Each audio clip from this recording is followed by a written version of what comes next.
Hello friends, competitors academy channel पर आप सभी का स्वागत है। दोस्तों, आज की वीडियो में मैं आप सभी के साथ में आरएस एग्ज़ाम से रिलेटेड एक बात करना चाहता हूं कि काफ़ी सारे स्टूडेंट्स का जो है ये एक डाउट रहता है कि आरएस एग्ज़ाम के लिए जो है कोचिंग करनी चाहिए या नहीं करनी चाहिए। तो दोस्तों, आज मैं इस टॉपिक के ऊपर बात करने वाला हूँ, क्योंकि दोस्तों ये कोचिंग का जो है बड़ा एक कॉम्प्लेक्स सा लॉजिक है जो मैं आज सॉल्व करने की कोशिश करूँगा इस वीडियो के माध्यम से। तो चलिए दोस्तों, अभी वीडियो को शुरू करते हैं। और दोस्तों, वीडियो में आगे बढ़ने से पहले तो दोस्तों मैं आपको यही कहना चाहता हूँ कि कोचिंग करने के कुछ फ़ायदे भी होते हैं और कुछ नुकसान भी होते हैं। ठीक है, सिर्फ आपको क्या है कि कोचिंग करने का फ़ायदा ही फ़ायदा दिखाया जाता है, लेकिन मैं आपको इन रियलिटी बताता हूँ कि कोचिंग करने के नुकसान भी होते हैं। ठीक है, पहले तो मैं खुद की ही बात कर लेता हूँ दूसरों की बात करने से पहले।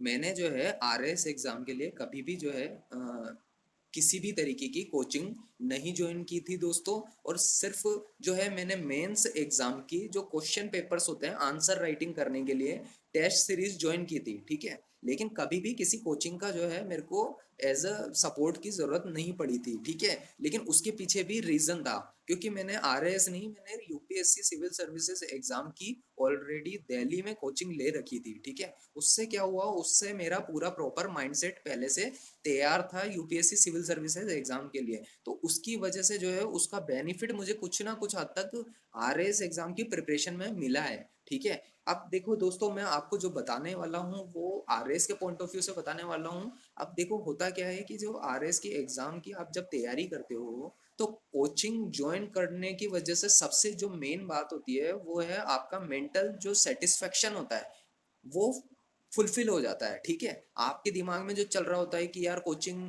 कर लेंगे तो ही होगा सिलेक्शन। ठीक है, ये जो हमारे दिमाग में बना हुआ है ना कोचिंग का, ये जो हमारे दिमाग में बचपन से भरा हुआ होता है, चाहे हम आईआईटी की तैयारी करते हैं, चाहे हम नीट की तैयारी कर रहे हो या किसी और एग्जाम की तैयारी कर रहे हो, तो बहुत दिमाग में भर जाता है कि कोचिंग तो मस्ट है और रिक्वायर्ड है। ठीक है, तो वो उसकी वजह से हमारे दिमाग में वो मेंटल जो है सेटिस्फेक्शन की फुलफिलमेंट के लिए ही हम कोचिंग करना हमको बहुत ज़रूरी लगता है, जो कि इतना ज़रूरी नहीं होता है दोस्तों। ठीक है, और मेंटल सेटिस्फेक्शन के अलावा हमारा इससे ईगो भी जो होता है वो भी सेटिस्फाइड हो जाता है। क्योंकि दोस्तों क्या होता है कि जब अगर आप मान लो कोचिंग नहीं करते हो और आप जब आगे जा कर के अगर मान लो फेल हो जाते हो एग्जाम में, तो आप जो है इस बात को जो है कसूर दोगे कि यार मैंने है ना कोचिंग क्यों नहीं की। ठीक है, तो उस वजह से जो है आप अपनी कोचिंग जनरली करते हो, और यही हम सबका एक्चुअली माइंडसेट होता है। ठीक है, अब मैं बताता हूँ आपको कोचिंग करने के कुछ लाभ भी हैं। ठीक है, वो पहले बात कर लेता हूँ लाभ क्या है, फिर मैं डिटेल में बताऊंगा कि नुकसान भी बताऊंगा। ठीक है, अभी लाभ ये है कि जैसे कि आपको बुक्स के बारे में प्रॉपरली पता चल जाता है कि जैसे आरएस एग्जाम है तो उसके आरएस में बहुत सारी किताबें आपको पढ़नी होगी, एनसीईआरटी भी पढ़नी होगी, बहुत सारी टेक्स्ट बुक भी पढ़नी हो सकती है, और वो कोचिंग इंस्टीट्यूट के नोट्स भी होंगे, वो भी होंगे। तो ये बहुत बड़ा सा मतलब वो बन जाएगा कि हाँ यार बहुत सारे बुक्स हैं, ये पढ़नी है हमको, तो हमको ये तो अच्छे से पता चल जाएगा कि बुक्स क्या पढ़नी है। फिर बात आती है सिलेबस की। सिलेबस जो होता है दोस्तों, जो सिलेबस है, एक तो आप पढ़ते हो, एक अमेच्योर जो पर्सन होता है ना, जिसने अभी तक आरएस का एग्जाम लिखा नहीं है या आरएस के एग्जाम की तैयारी नहीं की है, अब बस वो सिलेबस को देख रहा है, तो उसको देखने से जो है कुछ भी नहीं समझ आएगा उसको। उसको जो है एक्चुअली आपको अपने जहन में उतारना पड़ता है। ठीक है, जो सिलेबस है उसको आपको बहुत ढंग से जो है समझना पड़ता है। ठीक है, सिर्फ ऊपरी तौर पर पढ़ लिया सिलेबस और पता होना, लेकिन उससे बहुत ज़्यादा आपको बेहतर तरीके से चीज़ों के बारे में अंडरस्टैंडिंग होना जरूरी होता है। अभी यूपीएससी सिविल सर्विसेज एग्जाम होता है, उसका भी सिलेबस तो इतना सा लिखा होता है, लेकिन वो एक ही लाइन जो है बहुत बड़ी और ब्रॉड होती है। ठीक है, तो उस तरीके से कि आरएएस के एग्जाम में भी यही है कि सिलेबस जो है प्रॉपरली जो है समझने में जो है कोचिंग इंस्टीट्यूट्स काफ़ी हेल्प कर देते हैं, मदद कर देते हैं। ठीक है, इसमें मेरे को कोई दिक्कत नहीं लगती है। लेकिन जो है दोस्तों, मैंने जो देखा है कोचिंग करने के बाद भी 1 साल बाद बच्चों को यही फील होता है कि कोचिंग करके हमको क्या लाभ हुआ। ठीक है, ये हमेशा होगा। ठीक है, जितनी भी कोचिंग इंस्टीट्यूट है, कहीं पे भी जाओ आप कोचिंग करो, लेकिन एट द एंड आपको यही फील होगा यार क्या मतलब बना कोचिंग करके। ठीक है, उसकी वजह से तो एग्जाम में सिलेक्शन नहीं हो रहा है। और दोस्तों रियल बात यही है कि कोचिंग्स का आपके या आज तक जितने भी लोगों ने आरएस की परीक्षा दी है और सफलता प्राप्त की है, तो कोचिंग्स का कोई रोल नहीं है।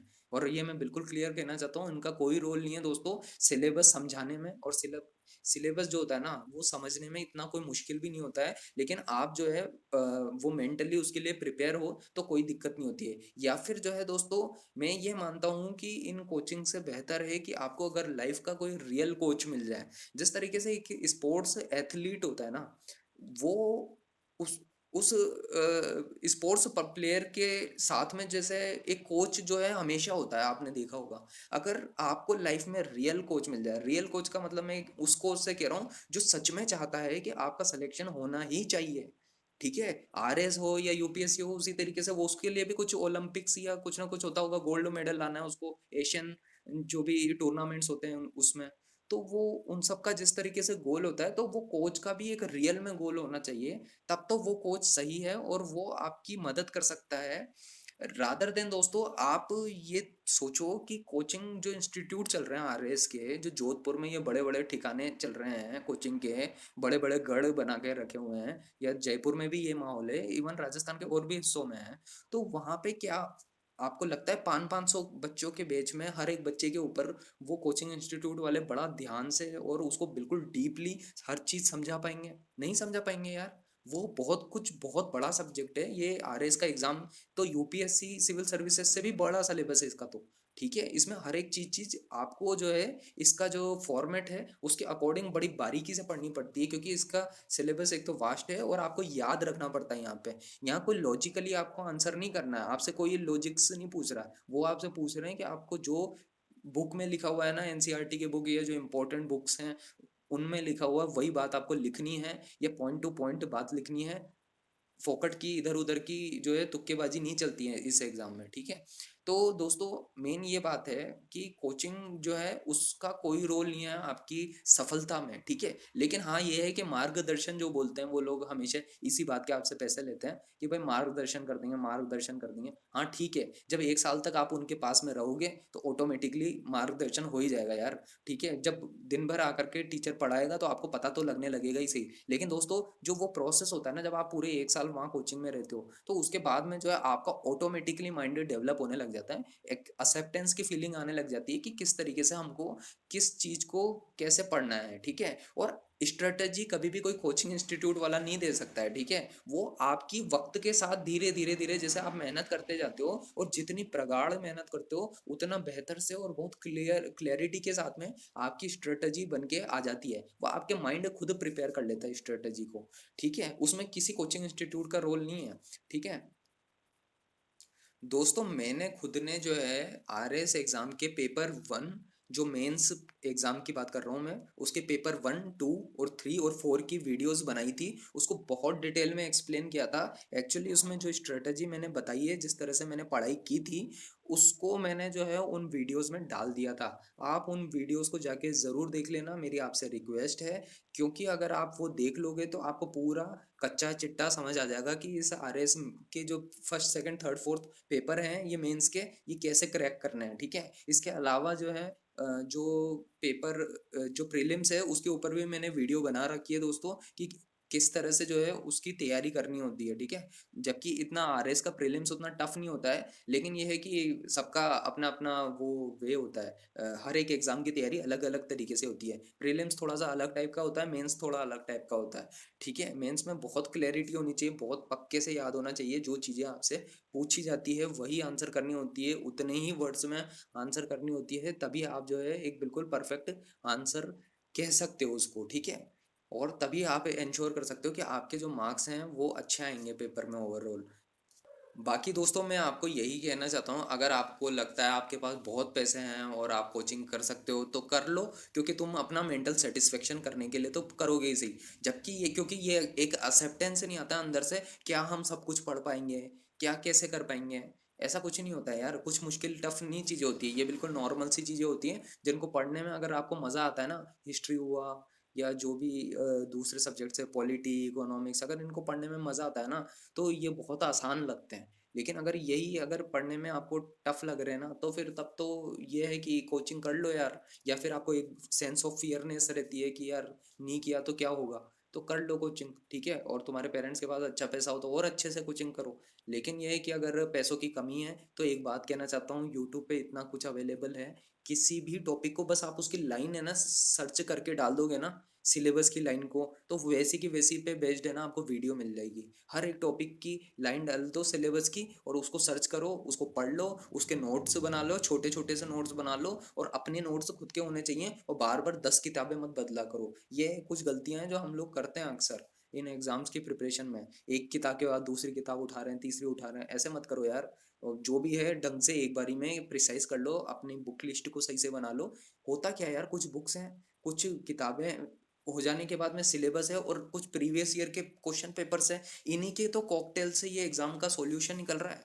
हमको उसके लिए जो है इन कोचिंग्स की इतनी कहाँ ज़रूरत पड़ जाती है। अगर बस ये कॉकटेल समझ आ जाता है तो ये सब कुछ सॉल्व हो जाता है।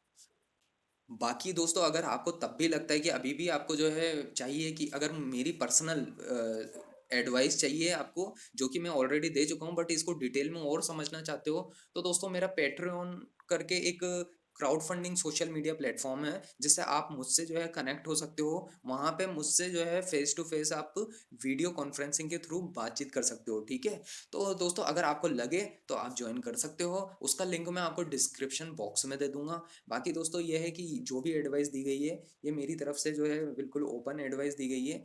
मुझे ऐसा नहीं लगता है दोस्तों कि किसी कोचिंग की ज़रूरत है, लेकिन आपके पास पैसे हैं और आपके पास, आपको लगता है कि भाई आप बिना कोचिंग के काम नहीं चलेगा आपका, तो आप कर लो, क्योंकि मेंटली है ना आपको ये कम से कम सेटिस्फेक्शन रहना चाहिए कि भाई आपने कोचिंग कर ली। अगर नहीं की तो वो बेकार में आपको है ना अंदर ही अंदर एक चुभन होती रहेगी कि यार मैंने कोचिंग नहीं की ना, इसलिए मेरा सिलेक्शन नहीं हो पाएगा।